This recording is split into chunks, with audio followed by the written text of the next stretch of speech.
شهادة للتاريخ أن الإخوان المسلمين تصدوا في هذا الوقت وقاتلوا قتال الأبطال دفاعا عن ميدان التحرير، وزحف الجيوش منهم وكانوا يتصدون وكأنهم في حرب ضروس، وكل منهم يريد أن ينال الشهادة. هذه شهادة.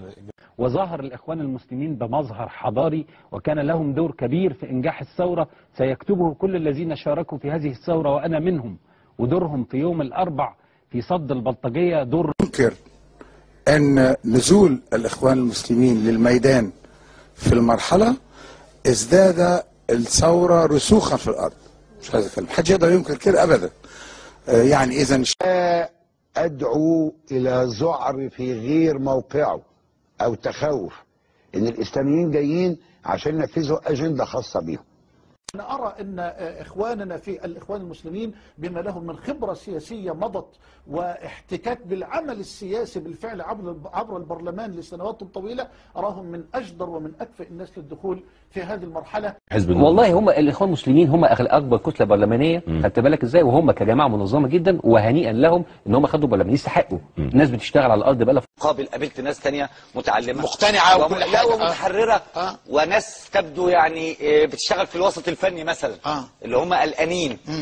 ولما سالتهم اديتوا لمين؟ قالوا لي ادينا للحريه والعداله. قلت لهم ليه؟ قالوا لي لان لديهم مشروع وهم المؤهلين في الساحه السياسيه. شبابنا كانوا موجودين في كل اللجان. بص، هو ده الشغل. هو ده الشغل. طب انت لو كنت كلمت الاخوان في اي لحظه وقلت له قول لي اخبار كفر الشيخ ايه؟ ايوه، هيقول لك 37 مواطن راكبين اتوبيس النهارده في قناه و12 واقفين على الباب. في قناه الجزيره قال لك المدير الاداري لمكتب الاخوان في الفيوم.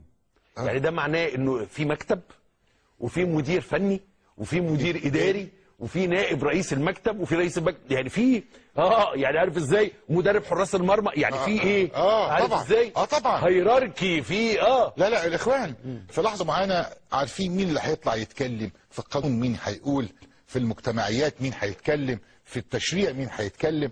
ده وانا عايز بس اقول حاجه يعني. بصراحه، هم جزء من المجتمع المصري، جزء، هم أكبر معارضة 20% في البرلمان.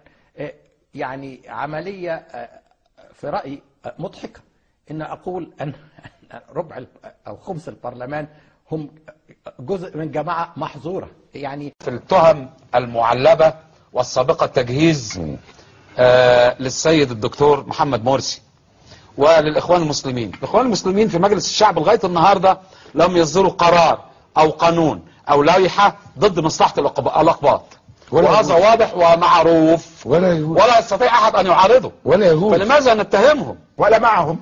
لماذا نتهمهم ولماذا نقلل منهم ولماذا نجحف بالدور الوطني الذي ممكن أن يقوموا به وأيضا يعملوا معهم الشريحة الوطنية القبطية المصرية. نحن هذا تقول للإخوان المسلمين: كنتم شجرة ما أروع ظلالها وأورع نضالها، رضي الله عن شهيد استنبتها وغفر الله لمن تعجل ثمرتها. نفسي أنا عندي حلم، الحلم ده بيخليني أقول حاجة مهمة أوي، أن من يقود مصر الآن وهم الإخوان المسلمين ظلموا كثيرا وتعرضوا لظلم كثير، وأنا أؤمن بالمقولة التي تقول: من ذاق طعم الظلم عرف معنى العدل. من ذاق طعم الظلم عرف معنى العدل. يمين بالله وأنا قاعد في هذا المكان إن جميع القضايا اللي اتعملت للإخوان المسلمين ملفقة في عهد حبيب العدل.